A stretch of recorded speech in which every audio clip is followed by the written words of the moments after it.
All right, everybody, and welcome back to Real Time for the Real Everyday Movie Fan. I am, of course, Josh Williams, followed here by Ryan Murphy.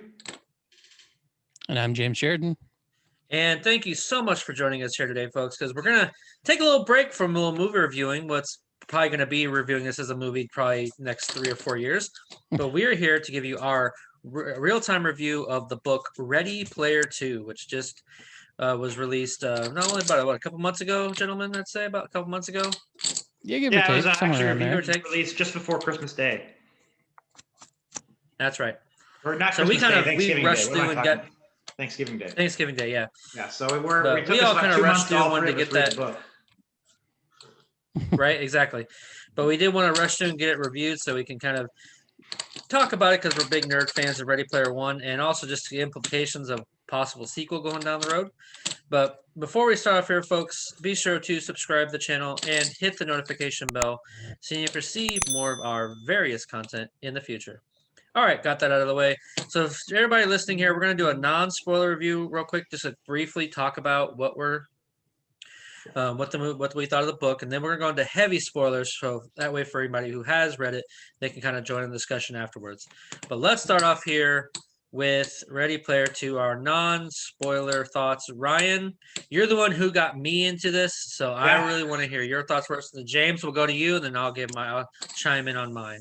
I kind of think you might be from our private chat. I kind of feel like you might be the roles might be reversed, and you might be the more sort of skeptical one. I really like this. I don't know, as a score, I'd probably give it, I might go all the way up to an 8 out of 10, just because it is the characters from Ready Player One. It is a sequel to Ready Player One, which is kind of exciting. As far as how it stacks up to the original, it's not the original, but it's a relatively worthy sequel. What I really liked about this book is that Ernest Cline took his time. It's been 9 years since this first book was published. He really took his time to come up with something. I don't think it was necessarily a priority for him to make a sequel, nor did any of us really expect a sequel, I think I can safely say. So he really took his time and found something that was the right idea for a sequel. Because I think when we heard that there was going to be a sequel, we were all like, what the hell is that even going to be about? And he actually came up with a really solid idea. That's sort of the next step in this journey of the ultimate virtual reality, the ultimate video game, and came up with a way to tell the story that made it fresh and wasn't too repetitive of the original. I mean, it is similar to the original. They do go up. When I read the synopsis on the back of the book, I thought, oh crap, this is just going to be a retread of the original. And it is another search, another hunt, but he finds ways to make it fresh and to make the real world stakes high. And I thought that was really creative, the way he made the real world stakes high and made it a little bit different in the way that the quest is done this time around. So I was just really happy to revisit the characters. It does, I think we can all agree, get really way out there at the end. But my initial reaction is pretty positive. So there you go. Yeah, I'm wondering if Josh is going to be harder on this than I am, because honestly, I was not.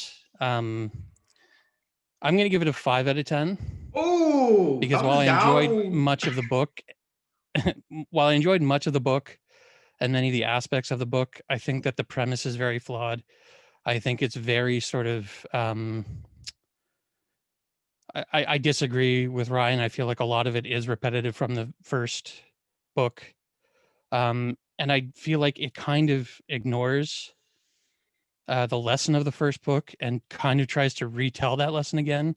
Mm-hmm. But then in the end, it even betrays the lesson it's trying to teach in its own story. And I don't think that, like, the character growth of the first book is kind of lost. And then I think that the character growth in this one is almost non-existent. I think that, I end up not liking some of the characters by the end of the book. And there's some new characters that I do end up liking, but they aren't very well developed.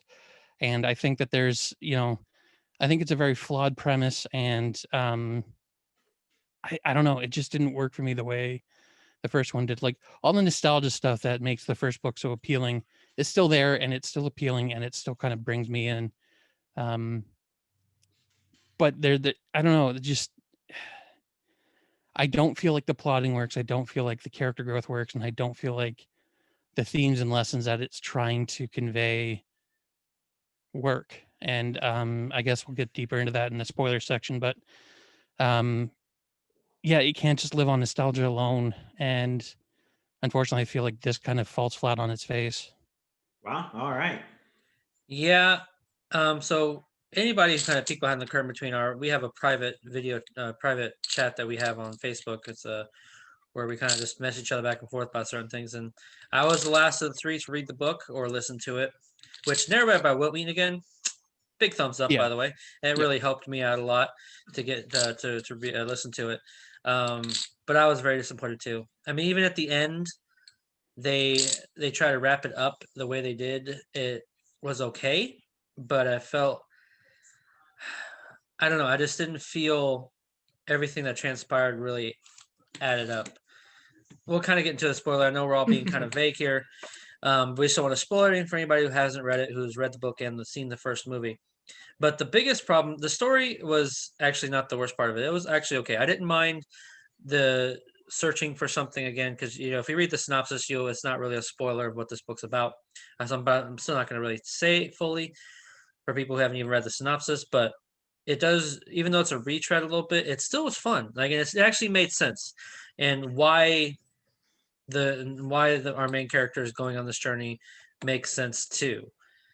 But the problem I had the most was the lack thereof of character development. Actually, a kind of a regression of character development almost of certain characters, and a buildup of certain characters that I don't know why they did it. I mean, it's whatever, but there's certain characters that seem to have more knowledge than the others, where it's completely up, where everyone seemed to be on an even keel, where they all had certain knowledges of certain things, strongly.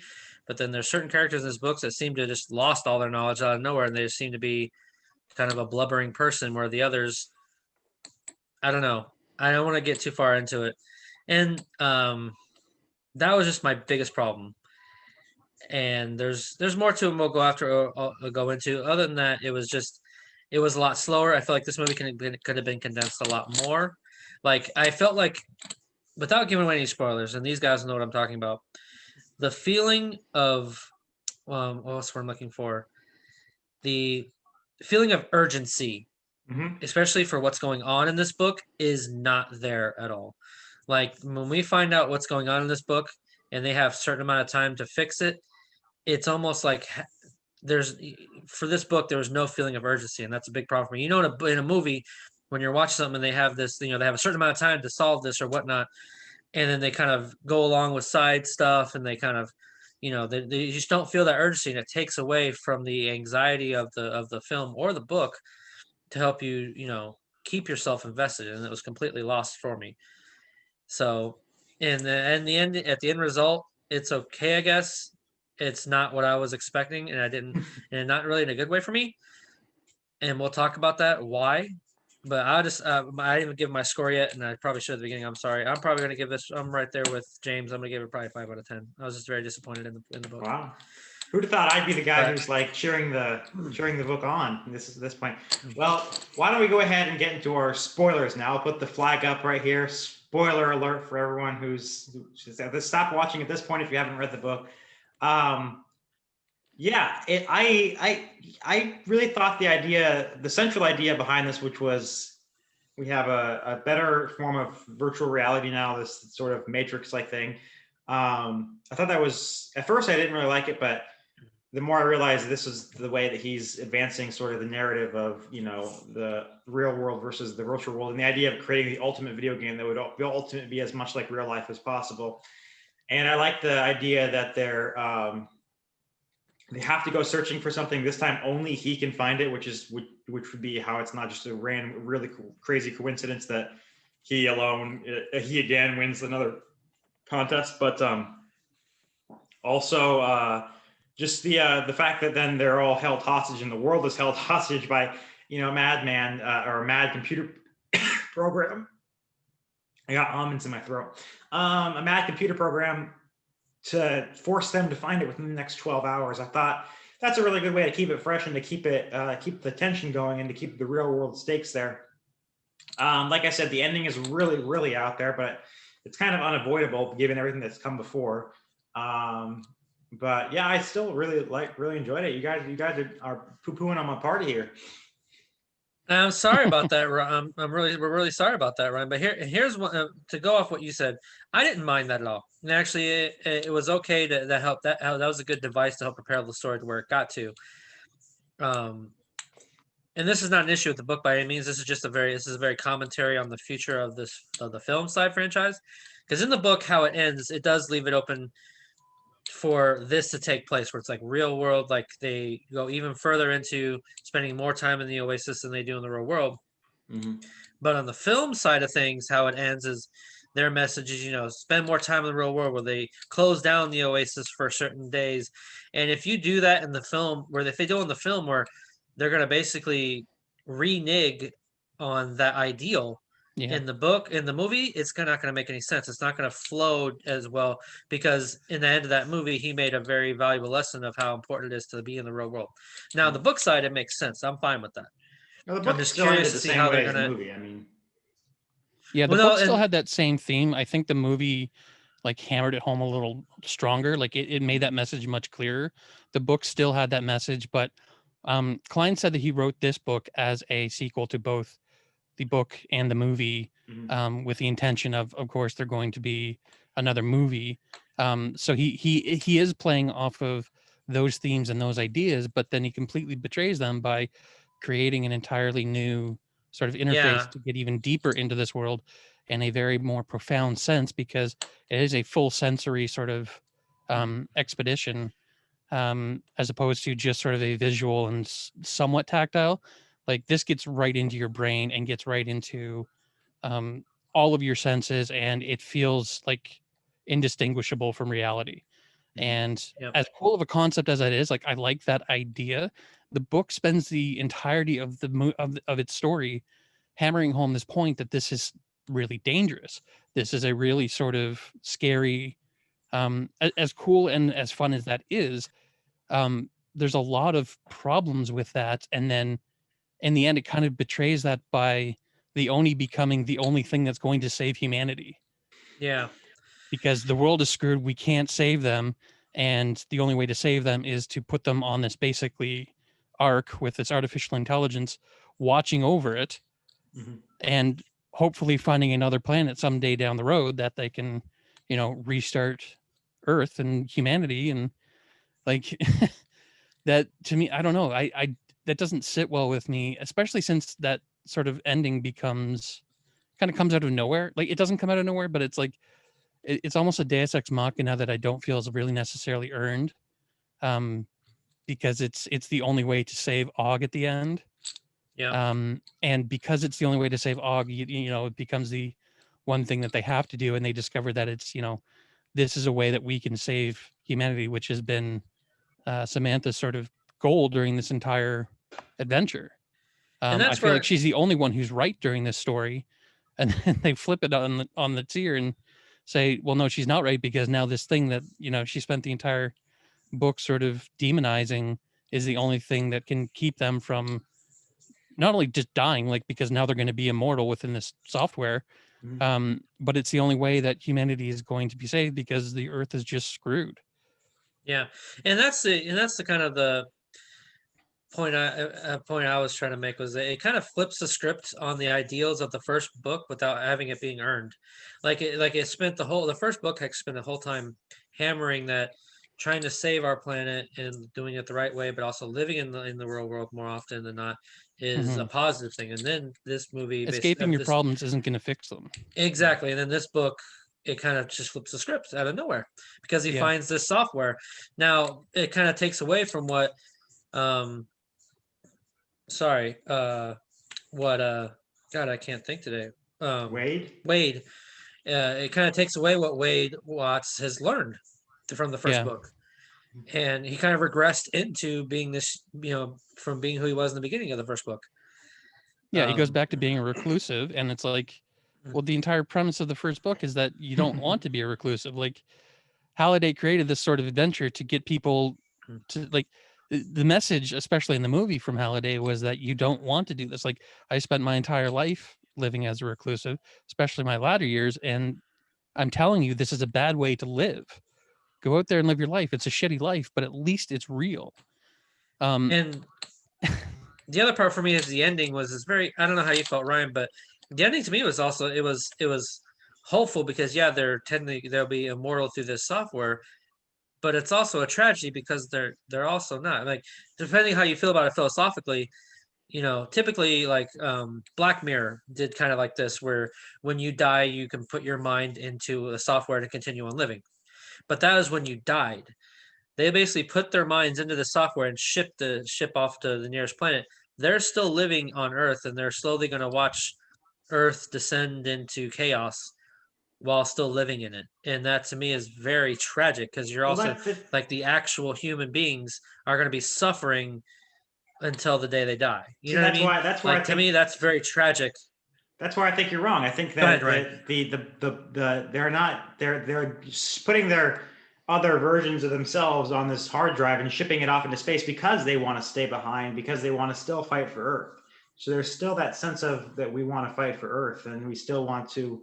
Except the problem, that's true, but the problem with that is that the ending of the book is told from the perspective of the character. I mean, the entirety of the book is told from the perspective of the characters within the arc. It's not told from Wade's perspective. And Yeah. it kind of implies that, this is the way that the story needs to go, that we're almost eschewing the characters on Earth. And at the end, they almost become irrelevant. What they do on Earth doesn't matter anymore. What matters is this arc. And they'll still continue fighting to try and save the Earth, but they also referenced in this book that the Earth is too far gone. Like, there's no way coming back from it. It's just going to get worse and worse. I know Like, that's they, not. they The, say I, that they in say the book. that, but I mean, I interpret it as they still have some hope at the end. Yeah, and that's fair. Yeah. I mean, But now that we're in spoiler territory, Ryan, what are some of your, me and James have been going off on a tangent, but James, give us some of your thoughts about now we're in spoiler territory. Sorry, James or Ryan? Or sorry, Ryan. I'm sorry, Ryan. I'm sorry. No, Ryan. I mean, as far as we can argue about the ending and what it implies, but I thought the journey was once again fun. Not as fun as the original, but the quest that they go on. One of the things with the movie adaptation of the first one is they had to really change the movie adaptation because the things like playing Joust and doing some of the stuff that they were doing was not really conducive to like an action movie. So like instead of playing Joust, they go on a huge street race and stuff like that. If they make a film adaptation of this book, it's going to have to be hugely changed because the quest, it's not so that much the quest would be like boring on screen, but they're just about impossible to pull off on screen, even with today's visual effects existing within the universe of John Hughes. And I mean, yeah, we have some visual effects to like change faces, but even in our Mandalorian review, we kind of talked about how that was janky and it wasn't done the best. Yeah. I mean, like it It fun. has been done well before. Yeah, but I don't think you could do it on this scale. I think that we've reached something that it's a little bit beyond to do all those characters, to do Robert Downey Jr. and John Cryer and Molly Ringwald and everybody in one movie. Yeah. Everybody else. What I'm thinking is you don't need to do it as a face swap. I think you're just going to take the archive of the actual films, and if they can find any sort of like B-roll or extra material, and just cut that into this. They kind of did that Just with The digitally Shining swap in the that first in. film. Yeah. Yeah. It's possible. And very possible. Like Lord of the Rings, I believe, is a Warner Brothers property, which is who did the movie. That's the one part I that believe I really John hope they Hughes include. stuff. Yeah, well, me that's too. what I'm thinking is kind of by design in this, is that like the Silmarillion is a big story part of this. John Hughes is obviously a big story part of it. I don't know about Purple Rain and the whole the Prince stuff, yeah. but it feels That's to me not like really- he's avoiding the problems with the first movie where they couldn't use certain properties that he put into the book in the first film because they didn't have the rights. It feels like he's intentionally using specific properties from the Warner Brothers library or stuff that they can get because of, Steven Spielberg's connections to put into this. Maybe not, because I don't know who actually owns the rights to Prince's library or to, his movies or any of the sort of visuals from that. And I'm not entirely sure relationship about with Warner Brothers. Hold on. Warner Brothers, Purple Rain owns The rights are owned by Warner Brothers for the film. His relationship with Warner Brothers was actually like a really big thing in his life. It was an up and down relationship. I mean, obviously he did the Batman soundtrack for Warner Brothers and a lot of other stuff, and they eventually went their separate ways. And I think that's why he ended up calling himself the artist formerly known as Prince for a while, because of the rights issues and stuff like that. But yeah, I mean, it'll be interesting to see if that's an interesting idea. I still think the John Hughes section is a little bit further than we're capable of going. But I mean, it'll be interesting to see. And also I think they're going to want to add a lot more action, just like they did in the first movie. They're going to want to make a lot of stuff more action-rific and stuff like that. So, well, I think you're going to get that if they include Sega Ninja, which is going to be very action-oriented because it's very ninja-oriented, and the Silmarillion stuff is going to be very action-oriented. Because it was just wall-to-wall action and just them running, and it's just, I have a feeling they'll just reuse a lot of like wet assets from, the films and whatnot to just recreate stuff. And that's what I really enjoyed the most, is all of course, the pop culture references, and we even got new ones. Like, of course, they rehashed some stuff from the first book, like as far as the nerd stuff we're used to listening to. But they included so much more in this one that I really just enjoyed it. I love that they started including more stuff from like Sega Genesis, because I mean, I grew up on Sega Genesis. First it was Nintendo, then it became, but like my like 9-10-year-old self was very big in the Sega Genesis time frame. So I was glad to hear like a lot of that stuff being mentioned, which was kind of cool for me. But I mean, here, okay, I guess we're gonna talk about it right now. The biggest problem I have with this whole book, which to me, it really just ruined it for me. I don't know why. There's other stuff, but this was the biggest one, was how they treated James Halliday. After he realized the end about he realized the error of his ways and kind of redeemed himself, I was okay with that, because not everybody's perfect. People make mistakes, and James Halliday sure made plenty of his, and you learn more about him in the book. But how they treated Wade in this book completely betrayed everything he learned in the first book and everything he was in the first book. And here's why. In the first book, he was along with the others, he was like the guy. It seemed like how they portrayed him was like the guy as far as knowledge within 80s, 80s everything, and kind of just like nerd pop culture in general. Like everybody else, all of his friends, like H and Shoto and everybody else, and God, Samantha. Why am I forgetting? Yeah, Samantha. They all had like an even keel, like they're all like even, but Wade was just a little bit more, because the reason why he won the contest. But he also, he did help with his friends. You can debate about that, but what I'm getting at is he was a vastly knowledgeable kid about the nerd world. That's what I'm going to call it. But the second he gets into this movie, he regresses on his ideals that he learned from the first book, because he wants to introduce this real world tech, and then he becomes more pigheaded about it, because doesn't act like the same kid either.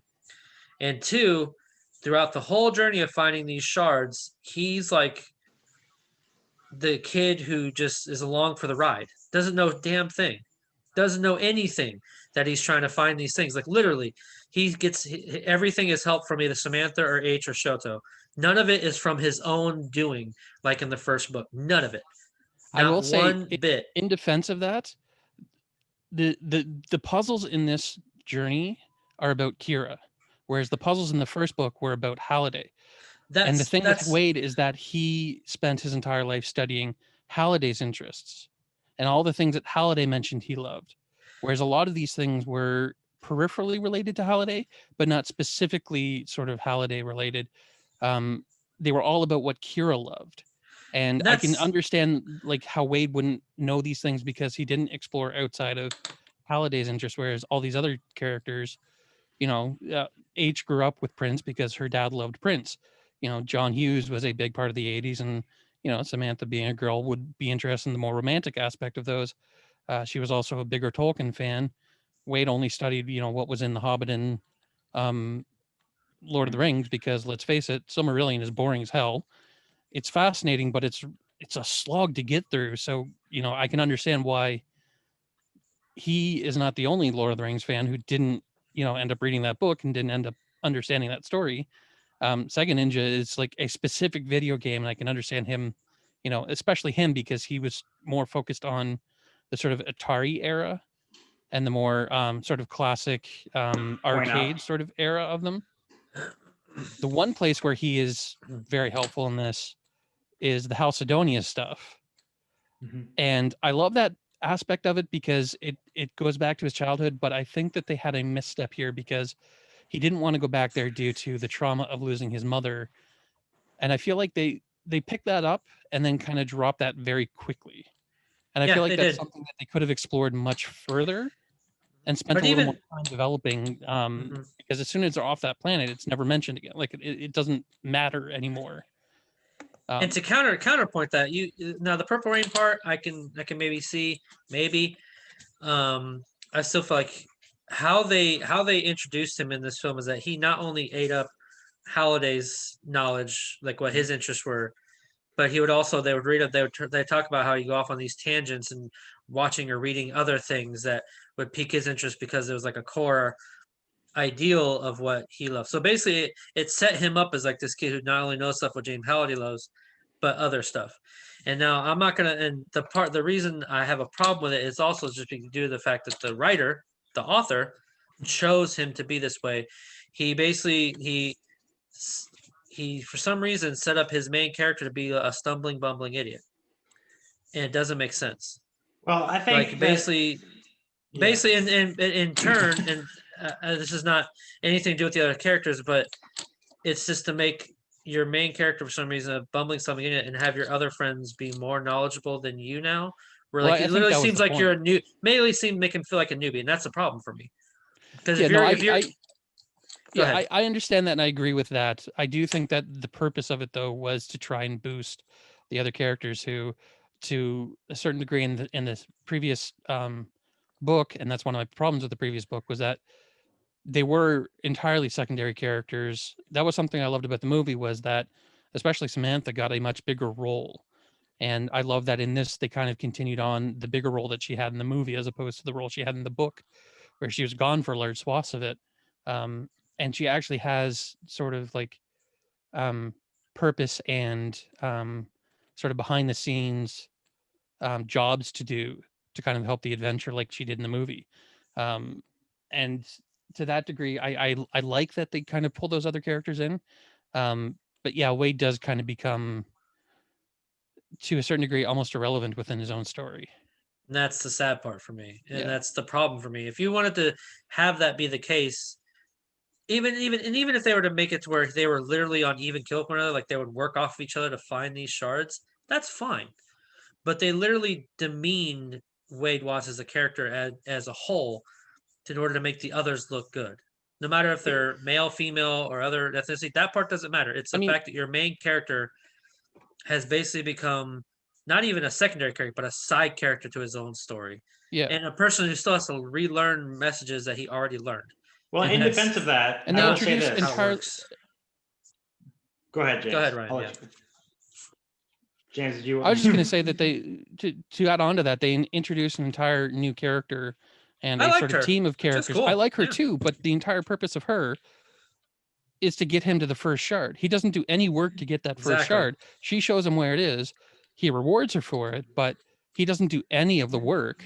That was a big problem for me. And was so pissed then at that. she just appears into the background until they need her to go do a fetch quest to get the Nerd Slayer, whatever they called it. Dork Slayer, yeah. And that I was okay with, because that in a storyline that made sense, because all eyes are on the high five. They needed somebody who they knew from the outside to find that sword. That was okay. Yeah, I just wish they had to develop her more and had her more involved in the story, because they spend so much time introducing her for just the purpose of getting this one shard, and then she disappears until the end of the book. I was so worried they were going to introduce her as a love triangle thing between her, him, and her, Wade, and Samantha. Thank God they didn't. Well, they kind of implied that a little bit, but then nothing came of it. And I'm like, why would you even introduce that idea?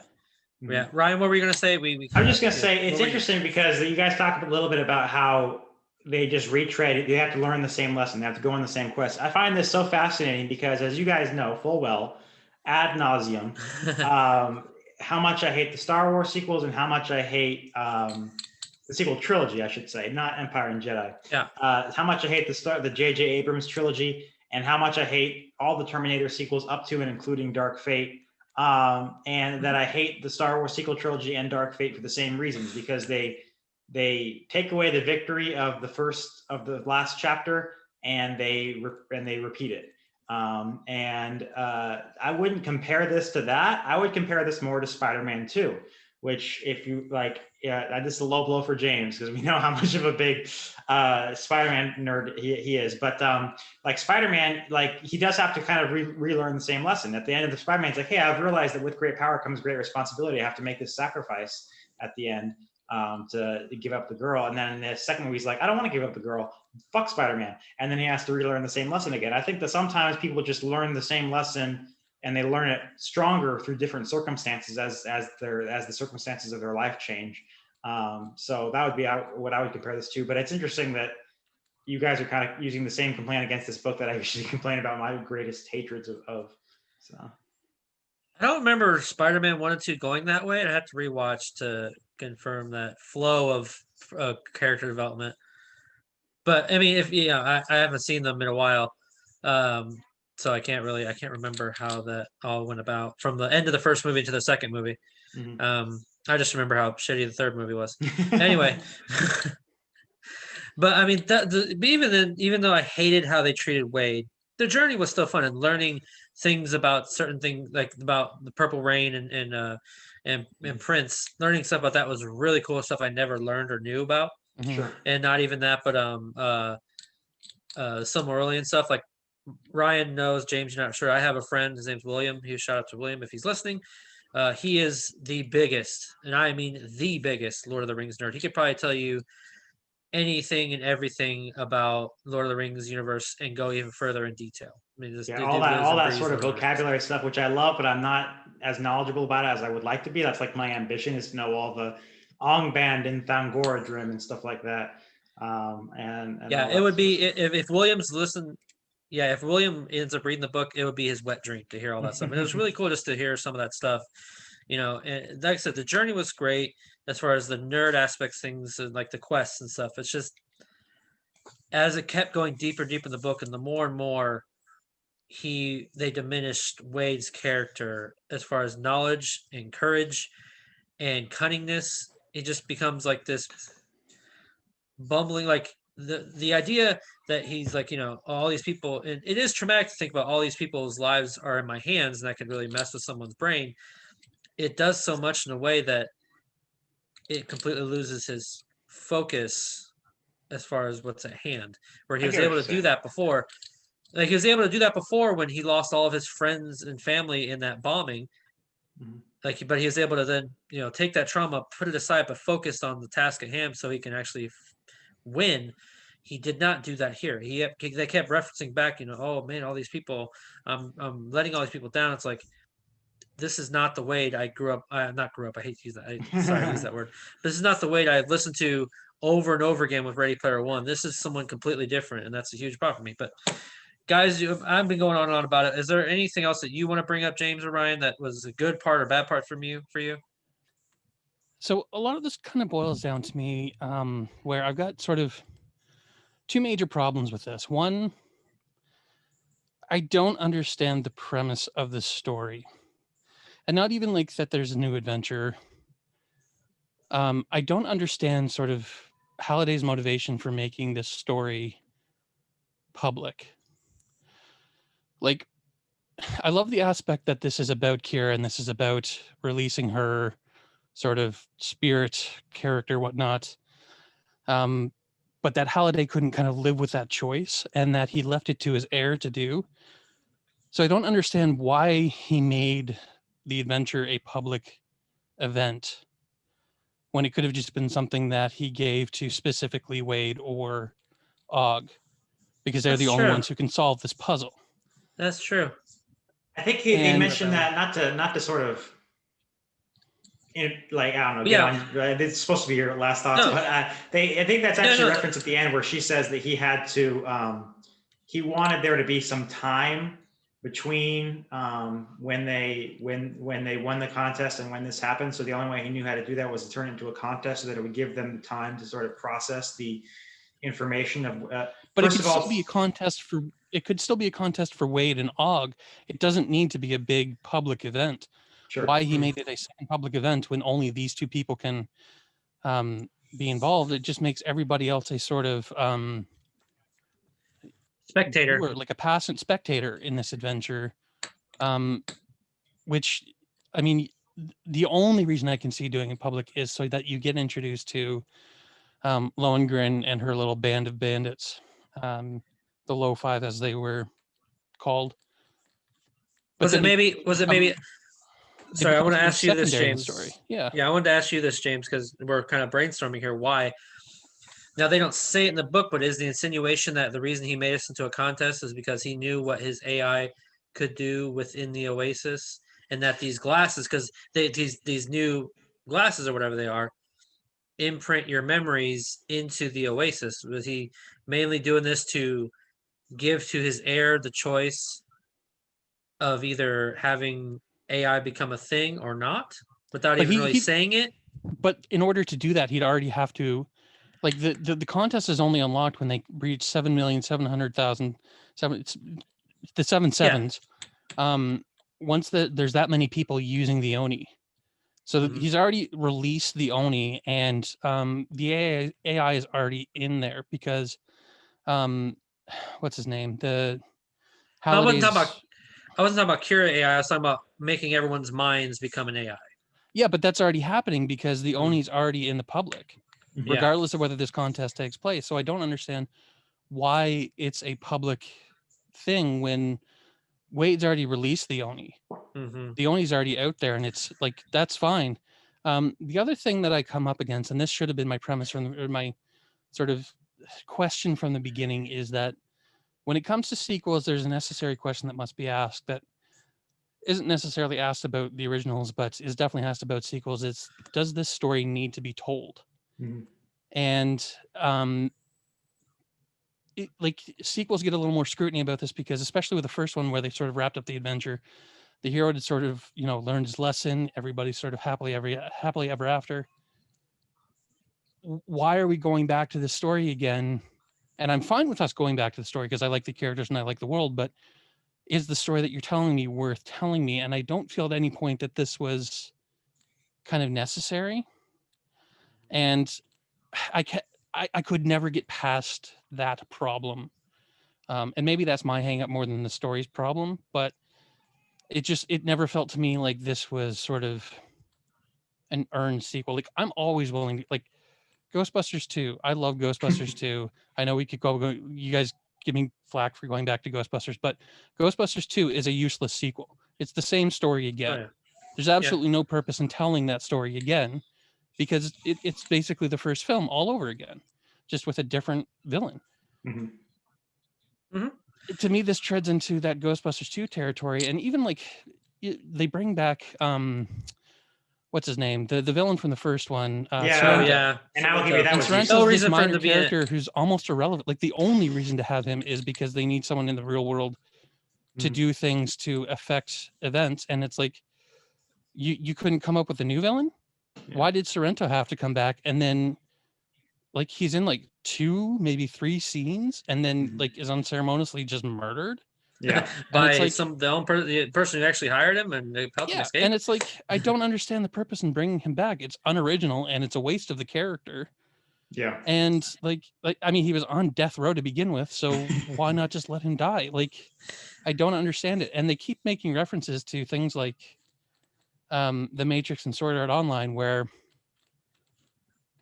I love Sword Art Online. It's a very flawed anime, but the premise of it is absolutely brilliant, where all of these characters show up to the first day of a massive multiplayer online adventure Uh-huh. and find out that they're trapped in this game. They cannot get out of this game. And if they die in the game, they die in real life. The only way to get out of this is for someone to win. So all of these characters are trapped there for like 5 years trying to like go through all of these grueling dungeons and trying to level up and trying to survive. And there's actual stakes to that. Yeah. But then with this one, all of the stakes are kind of mitigated because everybody, when they die, is just put into this sort of like negative space. The only real Well, stake is the ticking clock. yeah. And the ticking clock is sort of at the author's discretion as to when it actually goes off. And because we never actually reached that point, I don't know, the stakes to me, they were there and it was real, but like you said, they're spending all this time on these fetch quests that are sort of long and arduous. Like it would take you months to go through the Right. Silmarillion adventures and whatnot, and like they beat it in a matter of hours. Yeah, and that's the one thing that was the one thing I liked was the stakes. Like if people are in this in the Oni for too long, their brains basically become mush, Mhm. and they lose all sense of who they are and blah blah blah, and they possibly probably die. But then at the end, he's like, "Oh yeah, I just disabled that," and they just get stuck in this negative space. Everyone's fine, everyone's happy. I was like, I'd have been more okay with like as they go on and on and on, they start realizing, oh shoot, people are dying because not everybody Or if logged in Wade as exact sacrificed himself, like if Wade actually died because of this process, that too. like Like make the stakes have an actual purpose. to me, I was actually expecting like as the storyline was progressing and as the quest progressing, they would like getting reports like, oh, people are dying, and nobody knows why because they're keeping it from the public. But like as the story was going, I'm like, okay, no one's died yet, but there had to have been people who logged on well before, Mhm. they did, and like their 12-hour clock is coming up. You know what I mean? Yeah. So I don't know. But we keep just crapping all over it, and Ryan's and I'm like, Well, man, I'm not trying to crap on it. I'm trying to pose questions that I would like the book to have answered, yeah, and I that's don't feel like it did, and I'm left. That's part of why I'm left unsatisfied, is because I feel like these are legitimate questions that a story should kind of address. Especially this story should have addressed, because it references a lot of this stuff in peripheral ways. Again, bringing up stuff like the Matrix and Sword Art Online and the evils of AI, because Terminator and every other example of artificial Mhm. intelligence or robots taking over. And again, the consequences come to nothing, and then like the thing that they've been villainizing the entire time is the savior of humanity. And the only thing I think that actually did well with continuity, as far as character continuity, Ryan, were you gonna say something before I continue? No, I was kind of Ryan. just giving a little, uh, just a little, Yeah, but the only thing actually did well, yeah, the only thing I think they did well continuity. I want if you guys have any thoughts, please share. But I thought because in the first book they reference how Holiday and Og were not friends for the longest time, and something had to have happened there to really cause this friction between them two. And they dive into it in this book, and it makes a lot of sense. Now, I remember as I was first reading the book, like I was already pissed off about how they were treating Wade. And all of a sudden, when they had the term where Holiday's AI is basically an evil asshole, I was like, oh, great, they're ruining another character. Cool. But then I was like, no, I mean, this is just an AI who's taken the ideals and gone a completely different direction. But at the end, with the actual Holiday, when they kind of go into some of the um, meanings of what happened between him and Kira and Og, I didn't mind it, especially at the end when he kind of learned the error of his ways and kind of redeemed himself. Because he kind of you kind of figured that out in the first book that he redeemed himself for something, but he didn't know what, and this gave the meat of the bones of that. So I was okay with at the end result. I was okay with the arc that Holiday's character went through as far as giving more context of what happened between him and Holiday, or Holiday and Og and Kira. So that what do you guys have any other thoughts on that one? It makes me wonder about the idea that Halliday was. I always viewed him as an analog for Ernest Cline, because they were born the same year. And Yeah. like we're all the stuff that Halliday is supposed to be, obsessed with, that Wade becomes obsessed with because it was the stuff that Halliday grew up with, or being obsessed with the '80s because that was when he was a teenager. That all comes from Cline. And of course, not all of it comes from Cline. I mean, Cline is a happily married man. And I kind of figured the character of Kira was kind of based on his wife, and the idea that he was now introducing a lot of this stuff in this book was maybe because his wife is into a lot of this stuff, like Prince and stuff like that. I don't know, but it just, yeah.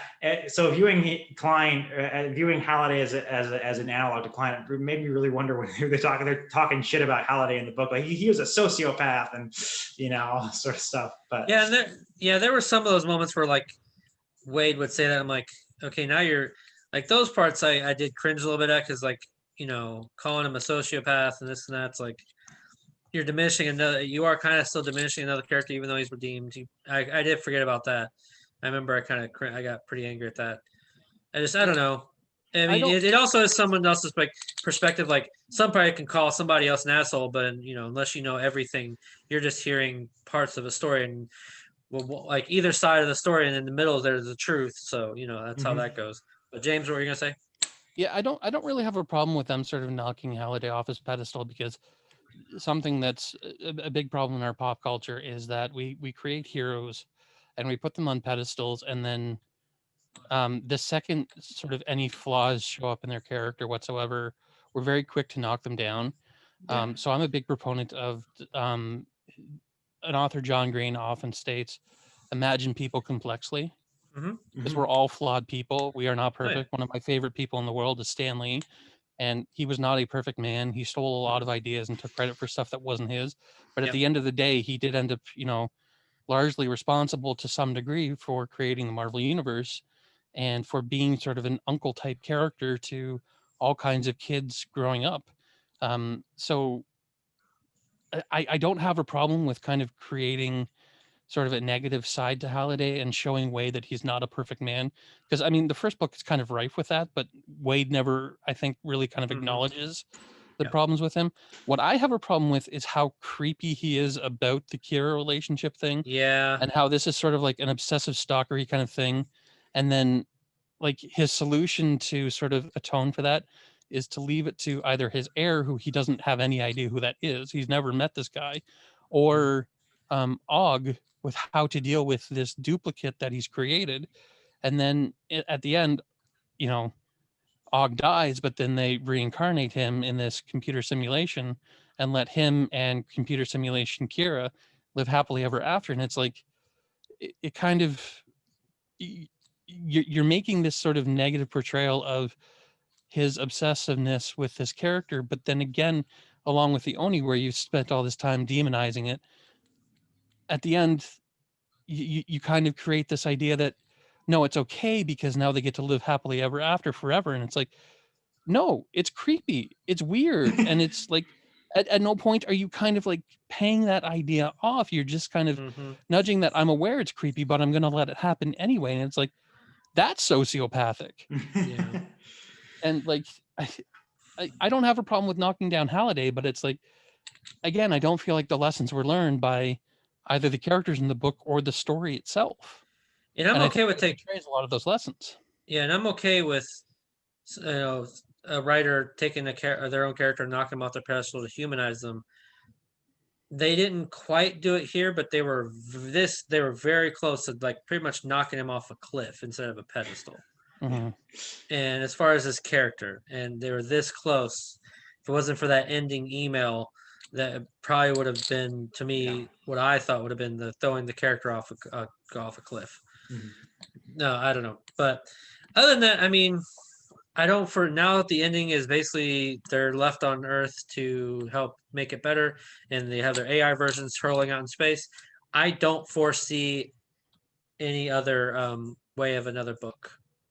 I don't see a that's the thing story I there. keep reading, is that people are like, oh, this is obviously, the opening to a new story. And I'm like, how? Where? It doesn't Like, this make is the sense finale. where. This is very clearly the end of a chapter, unless you're going to go to the new planet. It's like, again, what story is there to tell? We don't Maybe need it'll be on another the new story planet. in Maybe this it'll book. go totally out of left field, like aliens and shit. Like it'll just be totally different. I don't know. But Yeah, I don't know. I don't feel like we need that. I can't see it I'll be- happening, but I never say never. I never imagined, a lot of sequels happening. I never imagined Cobra Kai happening. That's on the best side, best case scenario. Worst case would be like James Cameron finally coming back to do Terminator 3. Oh shit, he shouldn't have. So either one, like you never say never. It could happen for better or worse. But you can honestly, if I can, just share my parting thoughts, I think you guys make a lot of valid points. I can't really argue with a lot of your points. Kind of like what Josh said about Ghostbusters 2, he still enjoys it. To me, a lot of the thematic points you make, I might have to just, think about more and mull on. But like, to me, it was a return to the world. We get to have another contest. This time it's about what the girl was into, what the love of his life was into. And I just sort of had fun with it. But yeah, it's by no means perfect. And it's by no means the first book. And the good news is we will always have the first book. So Yeah, Very true. no, And this it also- in no way ruins the first book. yeah. Yeah, no. And it was narrated by Will Wheaton, which was the best part of the whole thing. So What? the best part was it was narrated still by Will Wheaton, so Oh, really yes, that helps yes. out quite a bit. But all right, folks, that'll do this for today. Thank you very much for listening to us here today. But more important, if you have read the book, what did you think of Ready Player 2? Leave your comments in the section below. Give us your thoughts on it and your score of the book, and also give us your impacts, what you think is going to happen in the movie that will eventually be coming out. How do you think this will play out in the movie? We would love to hear your thoughts. Also, if you like what you watched, hit that like button and subscribe to the channel so you can receive more of our various content in the future. That's for us today. Again, I am Josh Williams. I'm Ryan Murphy And I'm James Sheridan. And thank you for keeping it real. with ReelTime. Good night.